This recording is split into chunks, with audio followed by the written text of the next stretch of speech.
محبت اختیاری فعل نہیں ہے بھائی، نہ شریعت زور دیتی ہے کہ بیوی سے عشق کرو، حکم یہ ہے کہ بیوی کی ضرورتوں کا خیال کرو، اس سے ہمدردی و محبت سے پیش آؤ، اسے اپنا دوست سمجھو اور بس۔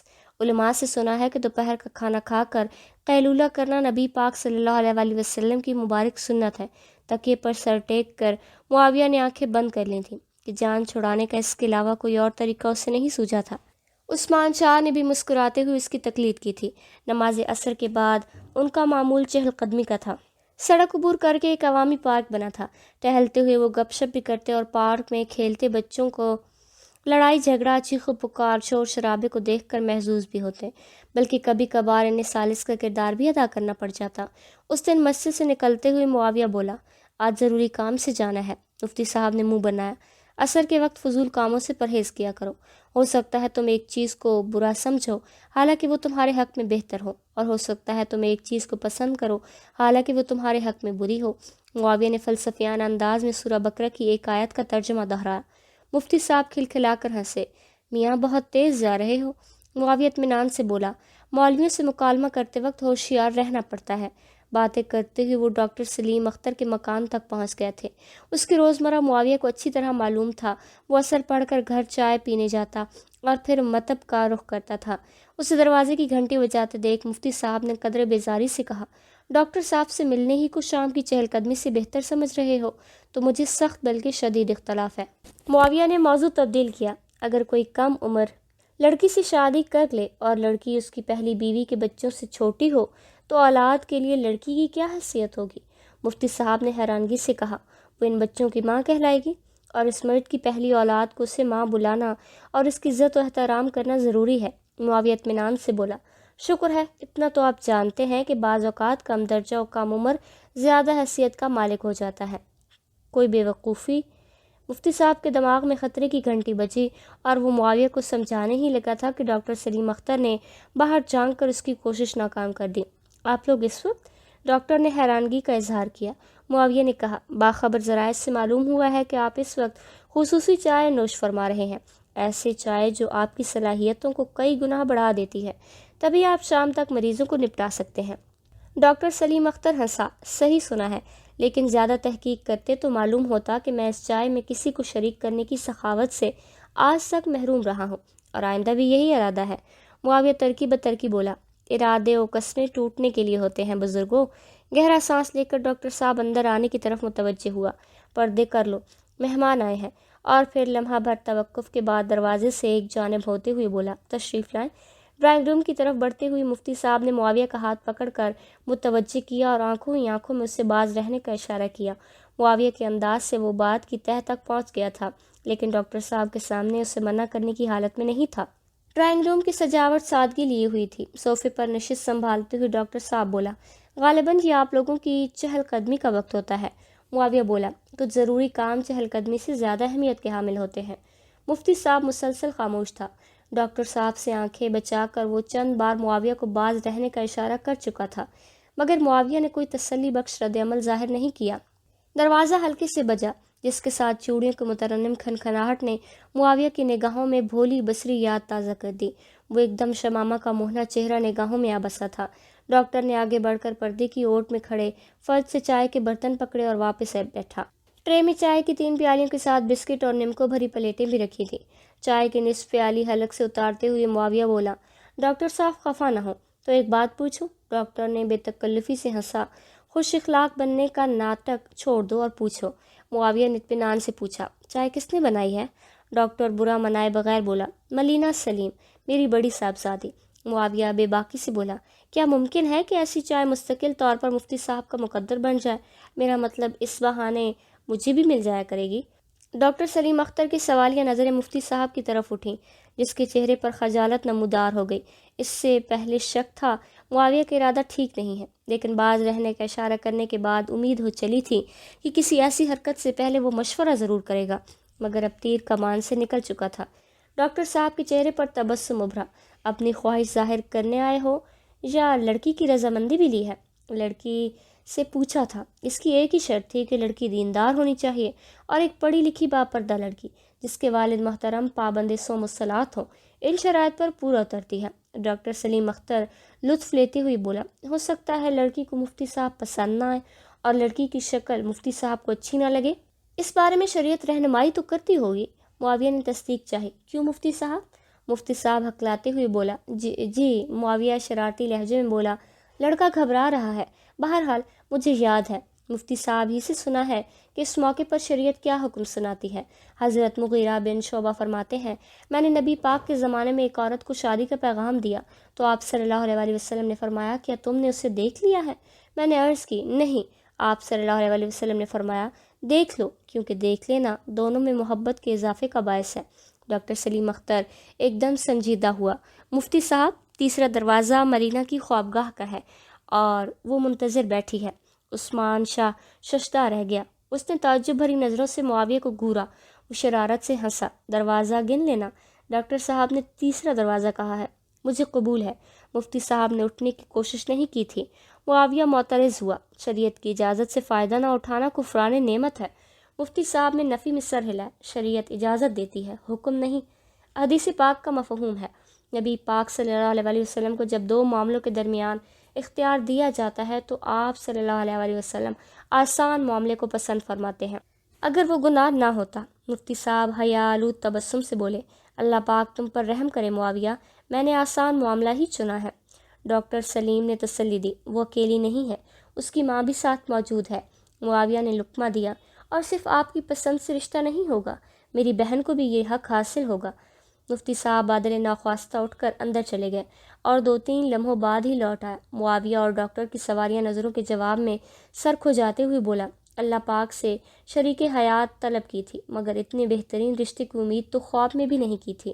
معاویہ نے پوچھا، ڈاکٹر صاحب کیا ہم ہاں سمجھیں؟ پوچھ لوں؟ ڈاکٹر اندر گھس گیا۔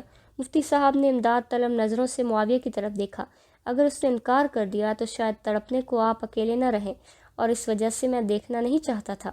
معاویہ ہولے سے ہنسا، مطلب میری بہن خوبصورت ہے؟ پہلے میں صرف علم کی بنیاد پر حورین کی صورت اور صفات کا بیان کرتا تھا، اب مطالعے کے ساتھ عین الیقین، جو یقین دیکھ کر حاصل ہو کا اضافہ بھی ہو گیا۔ ڈاکٹر صاحب مٹھائی کے ڈبے کے ساتھ برآمد ہوا، مبارک ہو۔ ملینا نے ہاں کر دی اور اس کی ماں کو بھی لڑکا پسند آیا۔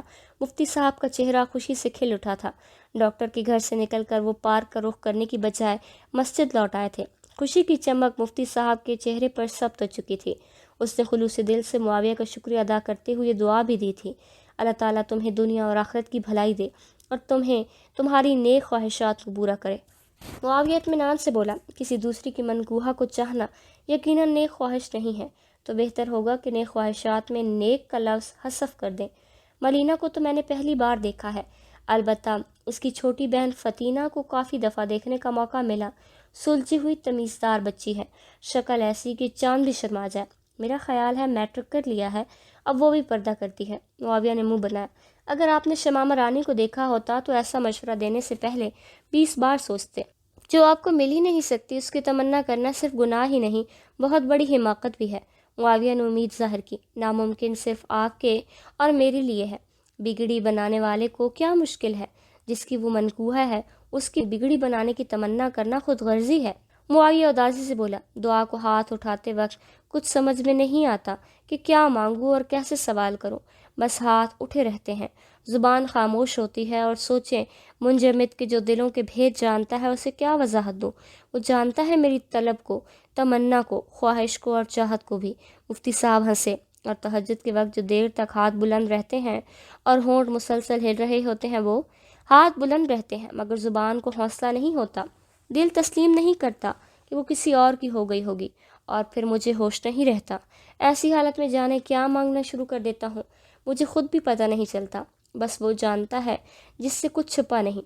مفتی صاحب نے تسلی دی، پریشان نہیں ہوتے، اس کے فیصلے بہترین ہوتے ہیں، وہ عدل و انصاف کرتا ہے، کسی سائل کو محروم نہیں رکھتا اور اپنے بندوں سے پیار کرتا ہے، اور جب کوئی خالق کے دوسرے بندے سے زیادتی کرتا ہے، اس کا دل دکھاتا ہے، تکلیف دیتا ہے، رلاتا ہے، اس کی توہین و تضحیق کرتا ہے، عزت نفس پر حملہ آور ہوتا ہے، تب مالک کیا کرتا ہے؟ میدان حشر قائم ہونے تک توبہ کا دروازہ کھلا ہے۔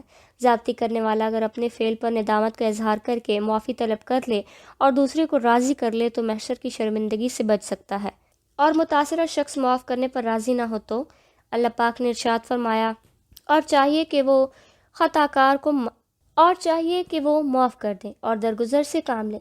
کیا تم نہیں چاہتے کہ اللہ تم کو معاف کر دے؟ اور اللہ معاف کرنے والا مہربان ہے۔ دوسرے مقام پر ارشاد فرمایا اور برائی کا بدلہ ویسے ہی برائی ہے، لیکن جو شخص معاف کر دے اور صلح کر لے تو اس کا ثواب اللہ کے ذمہ ہے، اور وہ ظلم کرنے والوں کو پسند نہیں کرتا۔ ایک اور مقام پر حکم ہوا اور اگر تم ان کو تکلیف دینا چاہو تو اتنی ہی دو جتنی تکلیف تمہیں ان سے پہنچی، اور اگر صبر کرو یہ صبر کرنے والوں کے لیے بہت اچھا ہے۔ یہ بھی فرمایا پس جو شخص تم پر کسی قسم کی زیادتی کرے تو جیسی زیادتی کرے اس نے تم پر کی ہے ویسی ہی زیادتی تم اس پر کر لو، اور اللہ سے ڈرتے رہو اور جان لو کہ اللہ انہی کا ساتھی ہے جو اس سے ڈرتے ہیں۔ اور بھی بہت سی آیات میں معاف کرنے اور درگزر کرنے کی ترغیب ملتی ہے، اس لیے بہتر یہی ہے کہ معاف کرنے کو اختیار کیا جائے تاکہ اللہ پاک بھی تمہیں معاف کرے۔ معاویہ کھلکھلا کر ہنسا۔ مفتی صاحب، بہتر ہوتا کہ یہ واعظ شمامہ رانی کو سناتے، آپ زیادتی کرنے والے کو معاف کرنے کے فضائل سنا رہے ہیں۔ مفتی صاحب کے چہرے پر تبسم نمودار ہوا۔ قرآن مجید فرقان حمید برحالت ہر مرحلے اور ہر کیفیت میں انسان کی رہنمائی فرماتا ہے۔ زیادتی کرنے والوں کے بارے میں ارشاد ہوا ہے اور ناپاک بات کی مثال ناپاک درخت کی سی ہے کہ وہ زمین کی اوپر ہی سے اکھیڑ کر پھینک دیا جائے اور اس کو ذرا بھی قرار ثبات نہیں۔ ایک اور مقام پر ارشاد ہوا اور اگر اللہ لوگوں کو ان کے ظلم کے سبب پکڑنے لگے تو ایک جاندار کو بھی زمین پر نہ چھوڑ دے، لیکن ان کو ایک مقرر وقت تک مہلت دیے جاتے ہیں، اور پھر جب مقرر وقت آ جاتا ہے تو نہ ایک گھڑی پیچھے رہ سکتے ہیں اور نہ آگے بڑھ سکتے ہیں۔ سورہ نحل آگے ارشاد ہوا اور جس پر ظلم ہوا ہو اگر وہ اس کے بعد انتقام لے لے تو ایسے لوگوں پر کچھ الزام نہیں۔ پھر ارشاد ہوا ہاں، جو توبہ کر لیتے ہیں اور اپنی حالت درست کر لیتے ہیں اور احکام الہی صاف صاف بیان کر دیتے ہیں تو میں ان کے قصور معاف کر دیتا ہوں اور میں بڑا معاف کرنے والا مہربان ہوں۔ معاویہ نے طمانینت سے کہا، توبہ کی خوشخبری سے دل کو اتنا اطمینان و سکون ہوتا ہے کہ بیان سے باہر ہے، البتہ شمورانی کی کچھ سمجھ نہیں آتی۔ مفتی صاحب اشتیاق سے بولا، میرا خیال ہے شمورانی کی کہانی سنا ہی دو۔ نماز کے بعد گپ شپ ہو گئی۔ معاویہ شام کی اذان دینے مسجد میں گھس گیا۔ کھانا کھاتے ہی وہ ماضی کے سفر پر روانہ ہو گیا۔ سہانے ماضی کی یاد نے اسے آبدیدہ کر دیا۔ شمامہ رانی کی محبت، وارفتگی، معصومیت بھرا اعتراف اور فوراً اپنے والد صاحب کو ملوانے کی حرکت بیان کرتے ہوئے اس کے لہجے میں دنیا جہان کی حسرت ہلکولے لے رہی تھی۔ پھر اپنے رویے کا ذکر کرتے ہوئے خود اس پر شمامہ کو پہنچنے والی اذیت و تکلیف کے نئے درد واہ ہوئے تھے۔ اسے غصے میں دیکھ کر وہ کیسے لرز و کانپ رہی تھی۔ اگر عقیل نہ آتا تو جانے اس کے ظلم کا دائرہ کتنا پھیل جاتا، اور پھر اس نے کتنا درد بھرا پیغام لکھ کر بھیجا تھا جس کا جواب دینے کی اس نے زحمت ہی نہیں کی تھی، بلکہ اگلے دن کلاس میں کیسے طنز و استہزاء کا نشانہ بنا۔ وہ سب کچھ تفصیل سے بتاتا رہا۔ ماں باپ کے نام کا ذکر کرنے کے علاوہ اس نے سب کچھ دہرا دیا۔ مفتی صاحب نے اس کی جانب رومال بڑھایا۔ تب معاویہ کو احساس ہوا کہ آنکھیں پچھتاوے کے اعلان میں مصروف ہے۔ ناک سے گہرا سانس کھینچتے ہوئے اس نے سفید رومال آنکھوں پر پھیرا۔ کہتے ہیں سب سے خطرناک شخص وہ ہے جو اپنے اوپر ہونے والی زیادتی پر اللہ پاک کے علاوہ کسی سے مدد نہیں مانگتا۔ بلا شبہ شمورانی بہت زیادہ خطرناک ہے۔ اس نے فقط اپنے پروردگار کے ہاں رپورٹ لکھوائی اور اس کے مالک نے مجھے میری حیثیت دکھا دی۔ وہ چپ ہو کر چٹائی کو گھورتے ہوئے گہری سوچ میں کھو گیا۔ چند لمحے توقف کے بعد گویا ہوا، 1 ہفتے بعد اس کا نکاح تھا۔ مجھے عافیت کا کوئی ٹھکانہ نظر نہ آیا اور میں خود کو سزا دینے نکل پڑا۔ ایک دن میں شکل بھیک منگو جیسی بن گئی تھی۔ لوگ مجھے دھتکار رہے تھے، حقارت، ذلت، تنفر سے گھور رہے تھے۔ ریڑھی، فٹ پاتھ اور چھپر ہوٹل والے بھی اپنے برتنوں میں کھانا دینے کو تیار نہیں تھے۔ پھر 2 چکوں نے مجھے لوٹنا چاہا۔ وہ تھوڑی سی نقدی اس قابل نہیں تھی کہ میں جان کی بازی لگاتا، مگر حقیقت تو یہ ہے کہ میں مرنا چاہتا تھا، خودکشی سے ڈرتا تھا اور زندہ بھی نہیں رہنا چاہتا تھا۔ ذہنی و دماغی اذیت جسمانی اذیت سے کئی گنا بڑھ کر تکلیف دہ ہوتی ہے۔ ایسے وقت میں نجات قبر کی گود ہی میں دکھائی دیتی ہے۔ مجھے بھی وہی راہ سوج رہی تھی، لیکن شاید میری ندامت، پچھتاوے اور پشیمانی کو دیکھ کر رحیم و کریم مالک نے مجھے معاف کرنے کا فیصلہ فرما لیا تھا۔ تبھی تو آپ کی صورت میں نجات دہندہ بھیجا۔ مجھے یہاں سکون مل گیا اور ایک ایسا راستہ مل گیا جو کامیابی کی منزل کو جاتا ہے۔ عثمان شاہ گہری سوچ میں کھو گیا۔ چند لمحوں بعد خیال ظاہر کیا، مجھے نہیں لگتا شمامہ جیسی دیندار لڑکی کسی کو معاف کرنے میں اتنی شدت و سختی کا مظاہرہ کر سکتی ہے۔ اس کی صرف یہی وجہ نظر آتی ہے کہ وہ آپ کو اب بھی اتنی ہی شدت سے چاہتی ہے جتنا شروع میں اظہار کیا تھا۔ معاویہ کے چہرے پر پھیکا تبسم ابھرا۔ اگر میرے پاس موتیوں کی تھیلی ہوتی تو آپ کا منہ بھر دیتا۔ مفتی صاحب شوخ لہجے میں بولا، ڈاکٹر صاحب کو جلدی پر آمادہ کر کے آپ موتیوں سے میرا منہ بھرنے سے زیادہ مجھے خوشی پہنچا چکے ہیں۔ معاویہ نے اس بات میں سر ہلایا، اس شرط پر کہ میرے لیے خصوصی دعا کریں گے۔ کیا مانگوں، کیا کہوں؟ دیوار سے ٹیک لگاتے ہوئے معاویہ نے آنکھیں بند کر دیں۔ دعا مانگوں گا کہ اگر وہ کسی اور کی نہیں ہوئی تو آپ کو مل جائے۔ آمین۔ آنکھیں کھولتے ہوئے معاویہ نے مسرت بھرے لہجے میں کہا اور اذان دینے کو اٹھ گیا۔ درس قرآن کے بعد وہ ڈاکٹر سلیم کے بغل میں گھس کر سرگوشیاں کرنے لگا۔ مفتی صاحب تجاہل عارفانہ سے کام لے کر حجرے کی طرف بڑھ گیا تھا۔ معاویہ کی ذہانت و ہوشیاری پر اسے مکمل بھروسہ تھا۔ ڈاکٹر صاحب کو زحمت کر کے معاویہ کامیابی کی نوید لیے لوٹا تھا۔ نکاح کے لیے شب جمعہ کیسی رہے گی؟ معاویہ صاحب بے بسی سے کر رہا، فقط نکاح ہی تو حل نہیں ہے۔ معاویہ چہکا، اور نماز جمعہ کے بعد رخصتی؟ تو ہمارے پاس تیاری کو صرف 2 دن ہے۔ عثمان شاہ کے چہرے پر خوشگوار حیرانگی ابھری۔ آپ فکر نہ کریں، کل سے آپ کے شاگرد کوارٹر کی تزئین و آرائش میں جت جائیں گے۔ اس نے شکر گزاری کا اظہار کیا۔ اس کا بدلہ تو بس اللہ پاک کی ذات ہی دے سکتی ہے۔ نکاح کا اہتمام مسجد ہی میں کیا گیا۔ نماز عشاء اور درس قرآن کے بعد معاویہ نے نکاح پڑھایا۔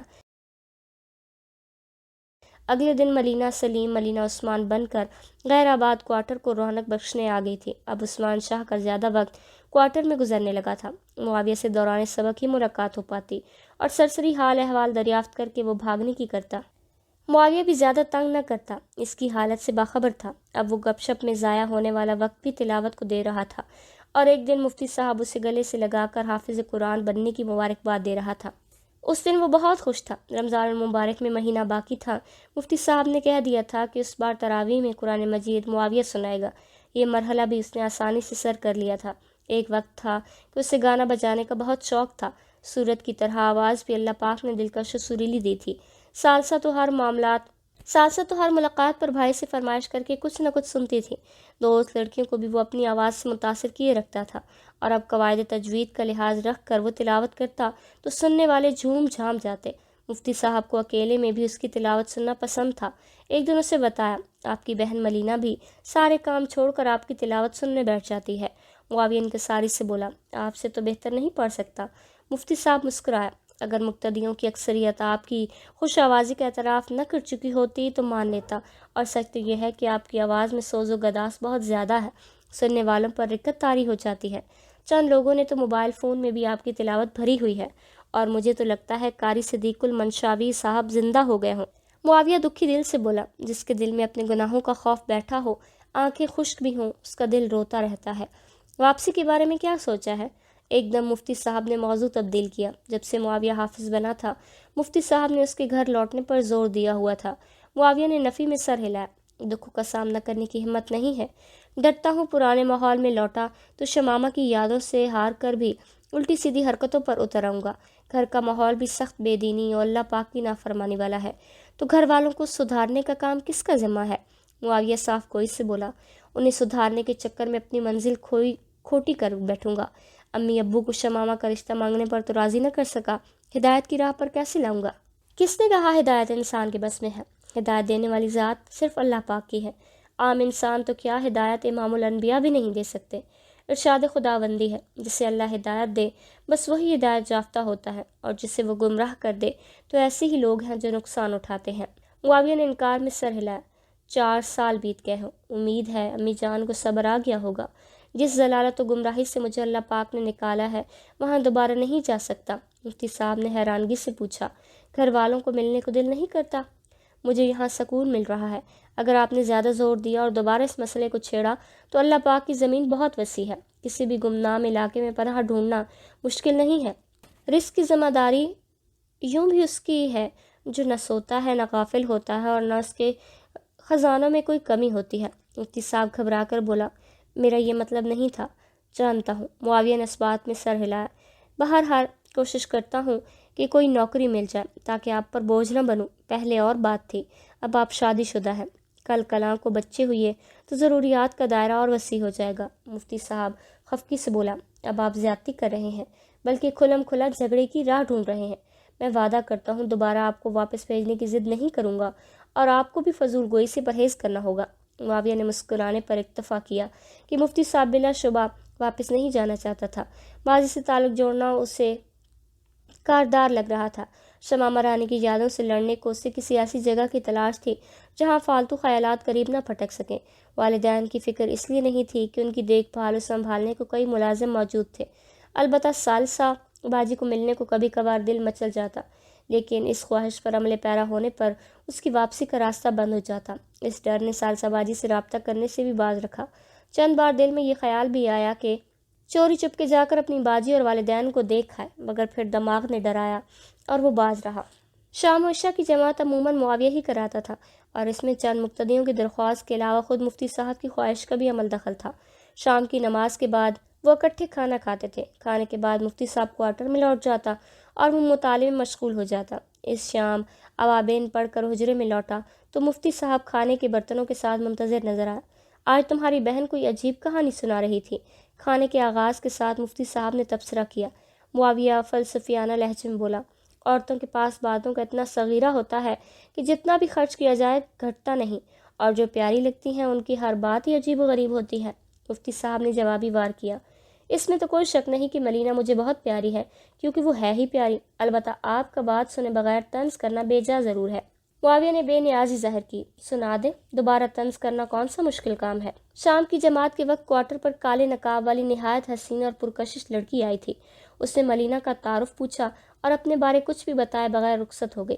ملینہ کے مطابق یہ جانتے ہی کہ وہ مولوی صاحب کی بیوی ہے، اجنبی لڑکی کے چہرے پر غم، دکھ اور اذیت نے ڈیرے ڈال دیے تھے۔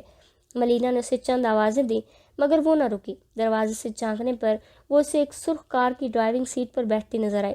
معاویہ ہنسا، آپ کی پرانی واقف کار ہوگی، اس کا قبر سے لوٹنا ممکن نہیں، البتہ شمامہ رانی کی آمد غیر متوقع نہیں ہو سکتی۔ نوالا معاویہ کے گلے میں پھنسنے لگا تھا۔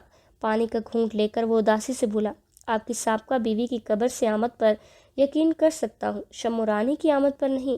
اس کا آنا اتنا ہی ناممکن ہے جتنا دودھ کا تھنوں میں لوٹنا۔ کہتے ہیں انسان کی اہمیت مرنے یا بچھڑنے کے بعد اجاگر ہوتی ہے، اور ملینہ جتنا اس کے حسن کی تعریف کر رہی تھی، میرے دماغ میں تمہاری شمو کے علاوہ کسی کا نام ہی نہیں آیا۔ معاویہ خوش دلی سے بولا، غلط اندازہ لگا رہے ہو، پھر بھی آپ کی سوچ نے مسرت سے ہمکنار کر دیا۔ مفتی صاحب نے احتجاج کیا، غلط کیوں؟ اگر وہ مجھے ڈھونڈنے آئی تھی تو بغیر ملے واپس کیوں لوٹی؟ دوسرا، جہاں تک مجھے یاد پڑتا ہے وہ کار ڈرائیو نہیں کر سکتی، اور تیسرا، ایک مفلس لڑکی کار کی مالک کیسے بن گئی؟ کیونکہ ایک سیٹ اپنے ڈرائیور کی بیٹی کے حوالے تو کار نہیں کر سکتا نا۔ ملینہ نے تعارف کروایا کہ وہ مولوی صاحب کی شریک حیات ہے۔ اگر اس کی نظر میں امام مسجد حافظ معاویہ علی ہو تو ملینہ کے تعارف پر اس کا دکھی ہونا تو بنتا ہے۔ وہ معاویہ صاحب کو ڈھونڈ رہی تھی، تعلقات کی بحالی کو۔ جب محبوب غیر کا ہو گیا تو ملاقات کا مطلب؟ باقی ڈرائیور کی بیٹی کا کار چلانا اچھمبی کی بات ہے، نہ اسے عارضی طور پر کار ملنا حیران کن ہو سکتا ہے۔ میں اتنا خوش فہم نہیں ہو سکتا۔ مفتی صاحب نے منہ بنایا، کیا اللہ پاک کی قدرت سے یقین اٹھ گیا ہے؟ نہیں، معاویہ نے نفی میں سر ہلایا، بلکہ اپنے مقدر کی سیاہی سے واقف ہوں۔ مفتی صاحب بے لاگ تبصرہ کرتے ہوئے بولا، مقدر کی باغ دوڑ اللہ پاک کے ہاتھ میں ہے، اور فقط ایک لڑکی کے نہ ملنے کو بدقسمتی کا نشان سمجھنا زیادتی ہے۔ اللہ پاک نے آپ کو حافظ بننے کی سعادت بخشی، اچھی صحت دی، دلکش شکل و صورت دی، خوشکن آواز سے نوازا، اعلیٰ اور امیر خاندان میں پیدا کیا، بلکہ وہ لڑکی بھی جھولی میں پھینکی تھی جسے آپ نے ٹھکرا دیا، مسترد کر دیا، نظر انداز کر دیا۔ اس میں قسمت کو کوسنا زیادتی ہی کہلائے گی۔ میری بہن سالن اتنا اچھا بناتی ہے کہ کھانے کے بعد چہل قدمی کرنا ضروری ہو جاتا ہے۔ زیر لب کھانے کی دعا پڑھ کر وہ اٹھ گیا تھا۔ صبح کی نماز کے بعد ناشتہ کرتے اور پھر قرآن پڑھنے والے بچوں کی آمد شروع ہو جاتی۔ سورج بلند ہوتے ہی انہوں نے بچوں کو چھٹی دی اور سین سے اٹھ کر مسجد کے برآمدے میں آ بیٹھے کہ دھوپ چڑھائی تھی۔ مفتی صاحب ایک الجھن تو دور کر دیں۔ کہو، مفتی صاحب نے تھکی ہوئی انداز میں انگڑائی لی۔ میری بہن سے اجنبی لڑکی کا حلیہ پوچھ کر بتا سکتے ہیں؟ مفتی صاحب نے منہ بنایا۔ لمحہ بھر کی ملاقات میں اسے خاک حلیہ یاد رہا ہوگا۔ حلیہ میں بتا دیتا ہوں، اگر وہ شمامہ تھی تو کوئی نہ کوئی نشانی تو میری بہن کو یاد رہ گئی ہوگی۔ میرا مطلب ایسا ہونا ممکن نہیں، مگر دل میں ایک خلش بار بار سر ابھار رہی ہے تو اسے دور کرنا ضروری لگنے لگا ہے۔ چلیں دہرا دیجیے۔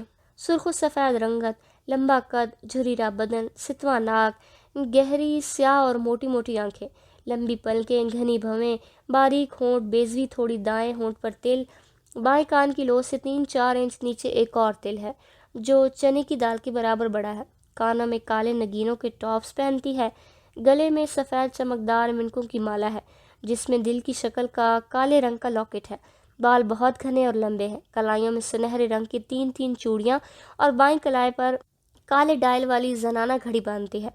مفتی صاحب نے کہا بلند کیا، واہ حافظ صاحب، داد دینا پڑے گی باریک بینی کی، سرسری بتایا ہے مفتی صاحب، اور ورنہ آسانی سے بتا سکتا ہوں کہ شموں کی تھوڑی سی لے کر ماتھے تک کتنی سینٹی میٹر بنتے ہیں، ناک کی نوک سے جڑ تک کتنا فاصلہ ہے، نتنوں کی گولائی، آنکھ کی گوشوں کے بیچ بود، ہونٹوں کا پھیلاؤ، بالوں کی لمبائی، گالوں میں پڑنے والے گڑھوں کی گہرائی اور روشن جبین کی چوڑائی تک بتا سکتا ہوں۔ جب وہ حیرانی ظاہر کرتی ہے تو اس کا چہرہ کیسے رنگ بدلتا ہے، آنکھیں کس طرح گول گھومتی ہیں، اور غصے میں رنگت کیسے لال اور آنکھیں سرخ ہو جاتی ہیں۔ البتہ اسے ہنستے ہوئے نہیں دیکھا، ورنہ ضرور بتا دیتا کہ مسکراتے ہوئے کتنے دانت نظر آتے ہیں اور کہا لگاتے ہوئے کتنے موتی دکھتے ہیں۔ باقی کچھ پیمائش ایسی ہے جو نہ تو مسجد میں بیان کی جا سکتی ہے اور نہ میں اپنے علاوہ کسی کو بتانا چاہتا ہوں۔ میں پھر چلتا ہوں تاکہ بیگم صاحبہ سے تفتیش کر سکوں۔ مفتی صاحب مسکراتے ہوئے کھڑا ہوا اور اسی وقت گھر سے بلاوے کی گھنٹی بھی بج پڑی۔ لیں جی، ہماری بہن کو بھی آپ کی فراغت کا معلوم ہو گیا ہے۔ معاویہ بھی ہنستے ہوئے اس کے ہمراہ ہو لیا۔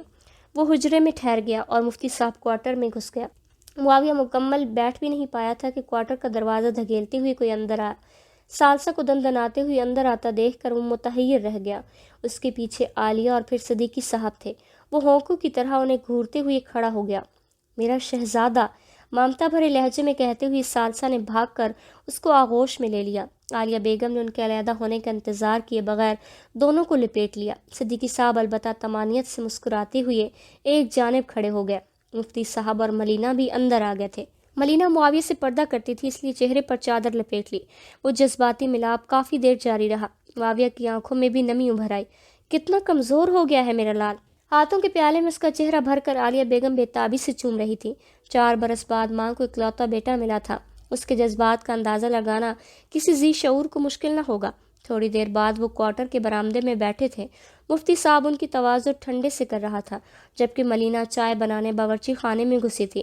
معاویہ ماں اور بہن کے درمیان بیٹھا تھا۔ دونوں نے اس کا ایک ایک ہاتھ یوں تھاما ہوا تھا کہ جیسے چھوڑا تو اڑن چھو ہو جائے گا۔ صدیقی صاحب مفتی صاحب سے گپ شپ کر رہا تھا۔ مفتی صاحب نے اسے معاویہ کے حافظ قرآن بننے کی خوشخبری بھی سنا دی۔ عالیہ بیگم کو جتنی خوشی معاویہ کے ملنے کی تھی، اتنی ہی اس کی غیر شادی شدہ ہونے کی بھی ہوئی تھی۔ انہوں نے اب تک اسے شمامہ کی بابت کچھ نہیں بتایا تھا۔ گھنٹہ ڈیڑھ وہ وہیں بیٹھے رہے۔ مفتی صاحب نے معاویہ کی وہاں آمد کی تفصیل بتائی۔ آخر انہوں نے جانے کو پر تولے۔ معاویہ جو واپس نہ جانے کے فیصلے پر ڈٹا تھا، ثالثہ کا اشارہ پاتے ہی چپ چاپ چل پڑا۔ اس دوران کسی کو بھی یہ پوچھنے کا ہوش نہ آیا کہ وہ وہاں پہنچے کیسے تھے۔ یہ لو۔ کار کے قریب جاتے ہی ثالثہ نے چابی معاویہ کی طرف بڑھا دی۔ چابی پکڑ کر اس نے ڈرائیونگ سیٹ سنبھال لی تھی۔ خوشی کی شادیانے بجاتے وہ گھر لوٹے۔ کوٹھی پر نظر پڑتے ہی معاویہ آبدیدہ ہو گیا تھا۔ شمامہ ڈرائنگ روم میں بیٹھی تھی۔ کار کی آواز سنتے ہی اپنے کمرے میں گھس گئی۔ معاویہ اور اس کی بیوی سے سامنا کرنے کا حوصلہ وہ خود میں مفقود پاتی تھی۔ وہ کار سے اتر کر اندر داخل ہوئے۔ ثالثہ اور عالیہ کی آنکھیں چار ہوئیں۔ ان کے چہرے پر شرارتی مسکراہٹ پھیل گئی۔ عالیہ نے اسے خوابگاہ کی طرف دھکیلا۔ بیٹا، میں کھانا لگواتی ہوں، تم جلدی سے تازہ دم ہو جاؤ۔ معاویہ کی نگاہیں اپنی خوابگاہ کی جانب اٹھیں، ساتھ ہی مسجد کے حجرے کا منظر آنکھوں میں گھوم گیا۔ وہ سادہ بے سر و سامان کمرہ اپنے اندر کتنا سکون سے مٹے ہوا تھا، اس بارے میں وضاحت کرنا بہت مشکل تھا۔ اس کا ارادہ حجرے سے رابطہ منقطع کرنے کا بالکل بھی نہیں تھا۔ چند دن والدین اور باجی کے ساتھ گزارا کر کے وہ انہیں قائل کر کے واپس لوٹ سکتا تھا، بلکہ روزانہ آنا جانا بھی اتنا مشکل نہیں تھا۔ گھنٹے آدھ بعد ہی کھانا لگوانا۔ ماں جی، یہ کہہ کر وہ ثالثہ کو مخاطب ہوا۔ باجی، آپ سے کچھ کہنا ہے؟ ثالثہ بے نیازی سے بولی۔ فی الحال تم کمرے میں پہنچو، بعد میں بات ہوگی۔ اسے شاکی نگاہوں سے گھورتا ہوا وہ خوابگاہ کی طرف بڑھ گیا۔ صدیقی صاحب اپنے کمرے میں جا چکا تھا۔ عالیہ اور ثالثہ بھی شرارتی انداز میں مسکراتے ہوئے اس کے پیچھے بڑھ گئیں۔ معاویہ نے ایک لمحے کو دروازے پر رک کر گہرا سانس لیا۔ اپنی خوابگاہ سے اتنے عرصے کی دوری نے بھی اسے اجنبیت کی دیواریں کھڑی نہیں کی تھی۔ وہ خوابگاہ جس کے کئی رازوں کی امین تھی، لیکن وہاں سب سے بڑا مسئلہ شمامہ کی یاد سے نبر آزمات کا تھا۔ دروازے پر پہنچتے ہی دشمن جاں کی شبیہ آنکھوں کے سامنے یوں آکودی جیسے وہ سامنے ہی تو کھڑی ہو۔ دروازے پر یہ حال تھا تو خوابگاہ کے اندر جانا کتنی یاد ہوگی۔ ایک بار تو دل چاہا پیچھے بھاگ جائے، مگر پھر محبوب کی تصویر دیکھنے کا لالچ ہر احساس پر غالب آ گیا۔ گزشتہ 4 سالوں سے وہ تصویر اس کی آنکھوں سے دیکھ رہا تھا۔ اب کمرے میں رکھی تصویروں کی آنکھوں کی پیاس بجھانا چاہتا تھا۔ اس کے دل میں شمامہ کے بارے میں جاننے کی تڑپ بھی موجود تھی، اور اس وجہ سے اس نے ثالثہ باجی کو گپ شپ کی دعوت دی تھی، مگر نہ جانے وہ کیوں کترا رہی تھی۔ دروازہ دھکیلتے اس نے قدم اندر رکھ دیے اور بیڈ گراؤنڈ سے ٹیک لگائے وجود کو دیکھتے ہی زور سے اچھلا، جیسے پاؤں کے نیچے بم آ گیا ہو۔ دل یوں دھک دھک کرنے لگا کہ دھڑکن کی آواز بغیر اسٹیٹوسکوپ کے سماعتوں میں گونجنے لگی۔ کمرے میں شیر، ہاتھی یا کسی وحشی درندے کی موجودگی پر اسے اتنی حیرت نہ ہوتی، امریکہ، چائنا یا روس کے صدر کو دیکھ کر بھی اتنا متحیر نہ ہوتا، جن بھوت یا دیو کی حاضری بھی اتنا ششدر نہ کرتی جتنا شمامہ رانی کے کومل وجود نے متعجب کیا تھا۔ وہ بھی معاویہ کو دیکھتے ہی بے ساختہ کھڑی ہو گئی، سرمگی آنکھوں میں حسرت ابھری۔ محبوب چہرہ سامنے تھا، کوشش کے باوجود وہ نظریں نہ جھکا سکی۔ یہ بھی بھول گیا تھا کہ ایک نامحرم کے سامنے بے پردہ کھڑی ہے۔ دوپٹہ گلے میں جھول رہا تھا اور کھلی زلفیں پشت پر پھیل کر سیاہ آبشار کا منظر پیش کر رہی تھی۔ شاید یہ میرے تصور کی کارستانی ہے۔ اس نے سر جھٹک کر شمامہ کی شبیہ کو نظروں سے دور کرنا چاہا، مگر سر و قد حسینہ پورے وجود کے ساتھ آنکھوں کا ٹھنڈک کا سامان کرتی رہی۔ وہ میکان کی انداز میں قدم بڑھاتے ہوئے بڑبڑایا، شاید خواب دیکھ رہا ہوں۔ شمامہ خاموش کھڑی رہی۔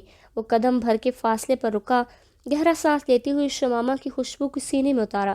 آنکھیں اتنے قریب سے پہلی بار موہنا چہرہ دیکھ رہی تھی، جسے خواب، تصور اور تصاویر میں انگنت بار دیکھا تھا۔ خاموشی کو شمامہ کی مترنم آواز نے توڑا تھا۔ بغیر اجازت میری خوابگاہ میں کیوں آئے ہو؟ وہ ہکلایا۔ تو تمہاری خوابگاہ؟ ہاں، میری خوابگاہ۔ کیا صدیقی چچا نے نہیں بتایا آپ کو کہ آپ کا اور آپ کی بیگم صاحبہ کی رہائش کا بندوبست دوسری منزل پر کیا گیا ہے؟ تلخ لہجہ بھی دل کی حسرت چھپانے میں ناکام رہا تھا۔ میری بیگم؟ کون سی بیگم؟ شمامہ حلق کے بل چیخی۔ ملینا کی بات کر رہی ہوں، کیا خیال ہے میں نہیں جانتی؟ معاویہ کے دماغ میں چماکا ہوا اور بغیر کسی دقت کی صورتحال واضح ہو گئی۔ مفتی صاحب کا اندازہ بالکل ٹھیک تھا۔ گزشتہ روز ملینا کے پاس آنے والی اجنبی لڑکی شمامہ ہی تھی، اور اس کا واپس لوٹنا بھی اس غلط فہمی کا شاخسانہ تھا جس کے بارے میں مفتی صاحب نے اندازہ لگایا تھا، مگر یہ ممکن کیسے ہوا تھا؟ اس بارے میں دماغ بغیر چھتری کے جہاز سے کودنے والے وجود کی طرح قلا بازیاں کھا رہا تھا۔ وہ میری منہ بولی بہن اور امام مسجد کی بیوی ہے۔ جہاں تم گئی تھی وہ کوارٹر امام مسجد مفتی عثمان شاہ کا ہے۔ میں تو مسجد کے حجرے میں قیام پذیر تھا، اور سوچا بھی کیسے کہ تمہارے علاوہ میں زمین کی کسی عورت کو بھی اپنا سکتا ہوں۔ وہ برہم ہوئی، مجھے سچ جانا ہے۔